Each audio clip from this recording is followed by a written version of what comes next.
அருள்மிகு பட்டினத்து சுவாமிகளுடைய குரு பூஜை நன்னாளில் அவரது அருட்கருணையால் நாங்கள் அவரது சன்னிதானத்திற்கு சென்றிருந்தோம்.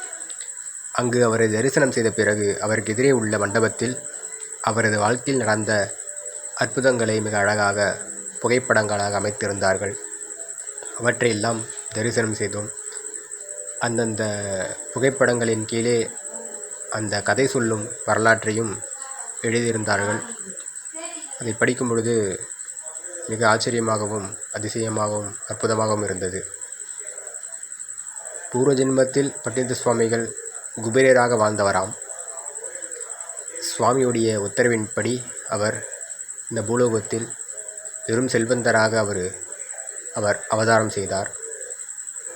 அந்த வாழ்வின் முதிர்ச்சியானது சிவபெருமானை அடைவதற்காகவே இந்த பிறவி என்பதை உணர்ந்த பின்பு காதற்று ஊசியும் வாராது காணும் கடைவழிக்கை என்ற உபதேசத்தின் வழியாக அவர் துறவு வாழ்க்கையை மேற்கொண்டார். அப்பேற்பட்ட பட்டினத்து சுவாமிகளின் குரு பூஜை நன்னாள் அவரது கருணையால் நாங்கள் அனைவரும் அவரை தரிசனம் செய்தோம். சிவாய நம. திருச்சிற்றம்பலம்.